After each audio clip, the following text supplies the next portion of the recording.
Hello मेरे भाई, कैसे हैं आप सभी। उम्मीद करता हूँ शानदार जिंदाबाद ज़बरदस्त होंगे और आपकी पढ़ाई भी बिल्कुल अच्छी तरीके से चल रही होगी। जैसा कि आप जानते हैं कि अब हम आपको, क्योंकि बोर्ड एग्ज़ाम जल्दी आपके होने वाले हैं, तो आपकी मैं मैथ की जो अनसॉल्व्ड है उसको मैं सॉल्व कराऊंगा। ठीक है मेरे भाई। तो उससे जो बहुत इंपॉर्टेंट क्वेश्चंस होते हैं वो मैं आपको बताऊंगा। ठीक है मेरे भाई। तो बहुत ज़रूरी है आप हमारे संग जुड़ने का प्रयास कीजिए। जैसा कि आप बोर्ड पर देख रहे हैं, आज आपको मैं सवाल बताऊंगा। ठीक है मेरे भाई। उससे पहले मैं आपको बता दूं कि जो आपके महत्वपूर्ण चैप्टर्स हैं, जैसे आपका मेंसुरेशन, जो आपकी क्षेत्रमिति, जैसे कभी कह देता बेलन की लंबाई इतनी है, आधार का क्षेत्रफल इतना है, तो उसका क्षेत्रफल ज्ञात कीजिए पूरे बेलन का। ठीक है, या शंकु या छिन्नक है ना, ये तो आपको पढ़ के ही जाना है मेरे भाई। ठीक है। उसके बाद में आपका जो समांतर माध्य है ना, कल्पित माध्य विधि से, पग विचलन विधि से, है ना, तो इससे आपको पढ़ के जाना है। माध्यिका आपको कैसे निकालते हैं, कैसे बारंबारता को हैंडल करते हैं, कैसे हम उसकी सारणी को बनाते हैं, वो आपको सब आना चाहिए। ठीक है। उसके बाद में बहुलक आपको पता होना चाहिए, कैसे हम बहुलक को वो करते हैं, ज्ञात करते हैं, वो आपको फार्मूला याद होना चाहिए। उसके बाद में आपको बता दूं, जो आपकी रचनाएं हैं वो बहुत बहुत इंपॉर्टेंट है, क्योंकि जो आपका लॉन्ग वे में कभी कभी पूछ देता 8 नंबर का, 6 नंबर का, तो रचनाएं जो होती हैं आपकी बहुत इंपॉर्टेंट है। कह देगा कि ए बी की लंबाई 5 सेंटीमीटर है, बी सी की लंबाई 6 सेंटीमीटर है, और ए सी की लंबाई कितनी है, ए सी की लंबाई 8 सेंटीमीटर है। तो ये भुजाओं से एक त्रिभुज की रचना कीजिए। ठीक है। तथा इसके समरूप अन्य त्रिभुज की रचना कीजिए जो इसकी क्या हो, जो इस समरूप त्रिभुज के 2/3 गुना हो। ठीक है। तो ये इस प्रकार के जो क्वेश्चंस होते हैं बहुत इंपॉर्टेंट है, तो आपको बिल्कुल आने चाहिए और मैं आपको बताने का प्रयास भी करूंगा मेरे भाई। ठीक है। उसके बाद में आता है आपका जो त्रिभुज चैप्टर है, जो ट्रायंगल चैप्टर है, उसमें आती हैं आपकी थेल्स प्रमेय, है ना, पाइथागोरस प्रमेय, ये बहुत इंपॉर्टेंट है। उसके बाद में आता है आपका जो पाइथागोरस और थेल्स प्रमेय, और समरूपता की जो कसौटियां हैं, इनसे संबंधित जो सारी प्रमेय हैं वो आपको मालूम होना चाहिए। ठीक है। जैसा कि जहां जहां तक एग्जामिनर जो बना सकता है क्वेश्चंस, वो आपको आने चाहिए। ठीक है। जो थेल्स प्रमेय और पाइथागोरस प्रमेय कभी कभी ज्यादा नंबर की पूछ देता है, तो आपको आनी चाहिए। ठीक है। उसके बाद में आता है पूर्ण वर्ग विधि से द्विघात समीकरण को हल करना। ठीक है। वो भी मैं आपको बताऊंगा, लेकिन अभी जो थोड़ा आपके जो फर्स्ट यूनिट से जो इंपॉर्टेंट आपके क्वेश्चंस है वो मैं आपको बताने की कोशिश करूंगा। इसके बाद में आपको आना चाहिए विलोपन विधि से कैसे हल करते हैं, कल्पित माध्य विधि से कैसे हल करते हैं, और पग विचलन विधि से कैसे हल करते हैं, या प्रतिस्थापन विधि से कैसे हल करते हैं, वो आपको आना चाहिए। ठीक है। कल्पित माध्य विधि आपको उसमें पढ़ना है, समांतर माध्य है ना, माध्यिका में या बहुलक में, उसमें पढ़ते हैं। ठीक है। तो आपको विलोपन विधि, प्रतिस्थापन विधि और बज्य गुणनखंड विधि से आपको आने चाहिए मेरे भाई। कैसे द्विघात समीकरण को हल करते हैं, कैसे हम समीकरण को हल करते हैं, आप वो पढ़ लीजिए। विविक्त कर, है ना, क्या फॉर्मूला होता है, द्विघाती सूत्र से कैसे हम समीकरण को हल करते हैं, वो आपको सब आना चाहिए। ठीक है। ये आपके बहुत इंपॉर्टेंट क्वेश्चंस हैं। अब आपका कोई रिवीजन तो करा नहीं सकता है ना, तो आपको मैं केवल एडवाइस दे रहा हूँ, केवल सलाह दे रहा हूँ। ऐसे आप रोज की रोज प्रैक्टिस करिए, है ना। मैथ की क्वेश्चंस जो प्रीवियस ईयर में आए हुए क्वेश्चंस हैं उनको सॉल्व कीजिए और क्वेश्चन को हल कीजिए। तो मैं तो आपको केवल डायरेक्शन बताऊंगा मेरे भाई, लेकिन आपको उस दिशा में आपको चलना है। ठीक है। सबसे बड़ा मैं आपको बता दूं कि आपका जो सबसे बड़ा आपकी सफलता में बाधक है, वो आपका क्या है, आलस्य है। ठीक है। जो आपकी सफलता है, आपको सफल होने में कौन, यदि आप आलस्य करना छोड़ दें, है ना, आलस्य क्या है, आप ज़्यादा सोते हैं, ज़्यादा वो करते हैं, है ना, तो जब आलस्य आपका छूट जाएगा, उसी प्रकार से आप अपनी सफलता की बिल्कुल पास करीब में खड़े होंगे। ठीक है। सबसे पहले आपकी जो सफलता में जो बाधक है वो आपका आलस्य है। ठीक है। जो आपका सबसे बड़ा दुश्मन है, आपकी सफलता प्राप्त नहीं करने वाला केवल एक रुकावट है, जिसको हम प्रतिरोध कह सकते हैं।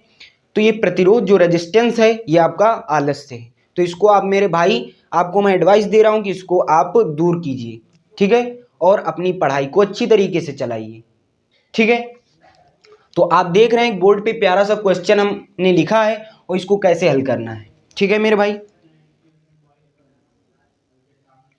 देखिए क्या लिखा है, यदि एक आयत की लंबाई 5 इकाई कम कर दी जाए और चौड़ाई 2 इकाई बढ़ा दी जाए, तो इसका क्षेत्रफल कितना, 80, जो 80 वर्ग इकाई क्या होता है, 80 वर्ग इकाई कम हो जाता है। यदि इसकी लंबाई में 10 इकाई की वृद्धि कर दे, है ना, लंबाई और चौड़ाई की बात कर रहे हैं, और क्षेत्रफल कितना कम हो रहा है, 10 इकाई 80 वर्ग इकाई कम हो रहा है।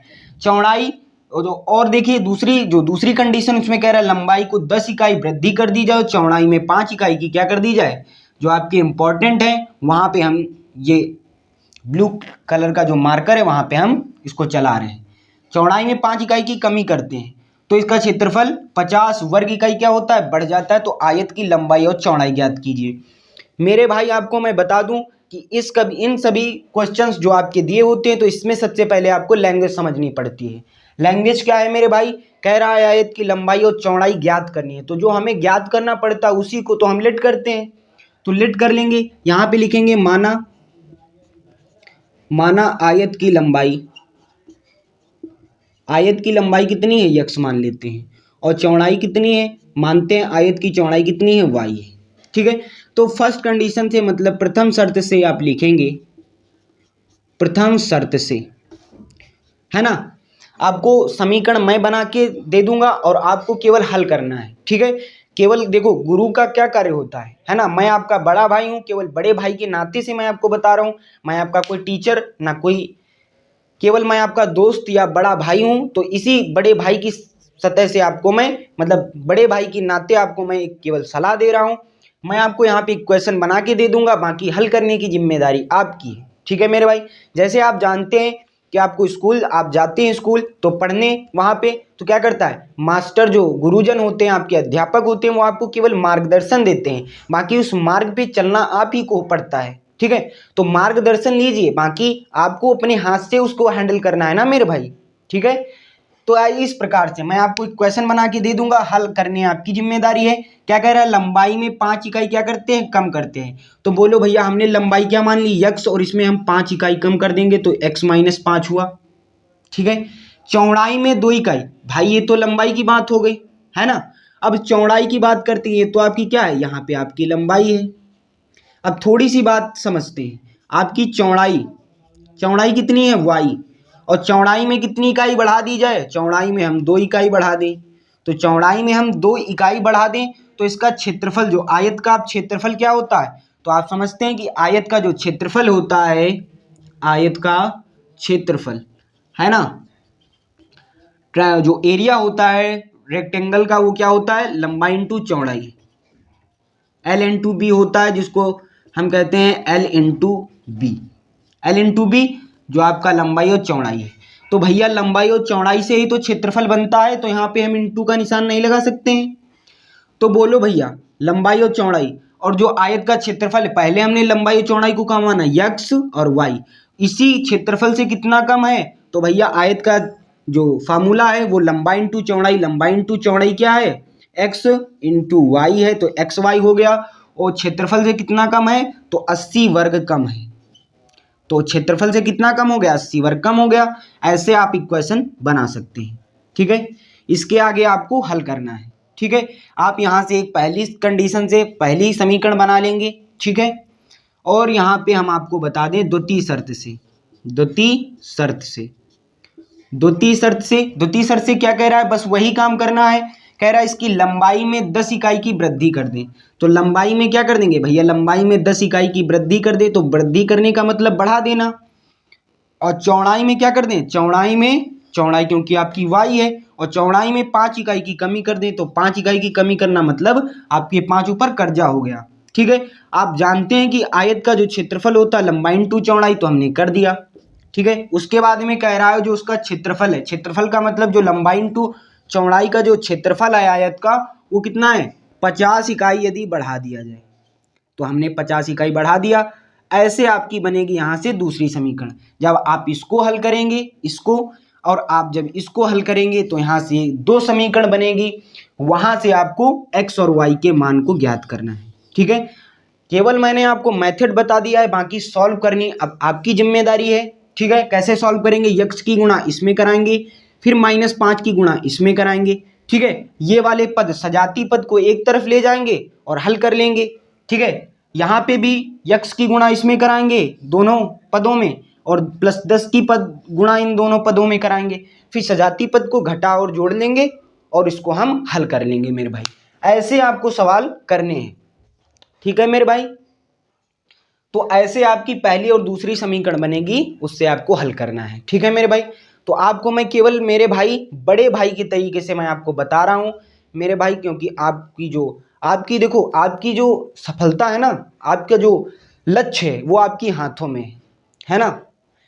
यदि आप आलस्य करते हैं तो आप अपने लक्ष्य से बहुत थोड़ा दूर हैं, ठीक है। यदि आप अपने आलस्य को त्याग देते हैं, है ना, आप यही मेहनत यदि पहले कर लेते, है ना, तो आपको अब इतनी मेहनत नहीं करनी पड़ती, है ना मेरे भाई।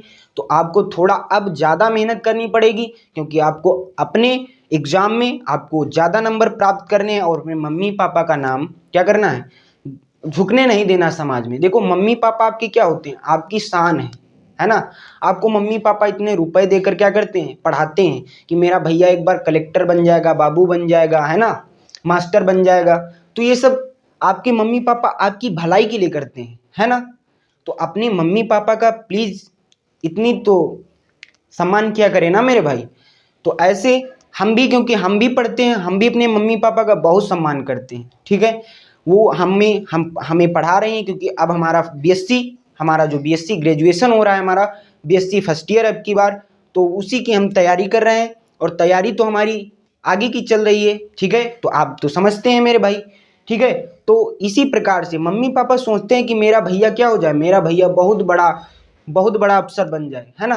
तो उनकी जो है उनकी बात को रखना चाहिए, है ना, उनका सम्मान करना चाहिए, क्योंकि मम्मी पापा से बढ़कर इस दुनिया में आपका कोई भगवान नहीं है। तो भगवान सबसे बड़े आपके कौन है, आपके मम्मी पापा हैं। तो मम्मी पापा के अपनी बातों का सम्मान करना चाहिए, ठीक है मेरे भाई। तो आपका इस सवाल के आपके जरिए आपके इस सवाल के जरिए से मैंने आपको इतनी सारी बातें बताई, ठीक है। और आपको ये मेरे भाई आपको हल करना है, और डेली का डेली आपको बहुत प्रैक्टिस करनी है, ठीक है, ताकि आप अपने बोर्ड एग्जाम में अच्छे से अंक प्राप्त करें। तो आज के लिए बस इतना ही मेरे भाई, मिलते हैं कल की क्लास में। जय हिंद, जय भारत, राम राम।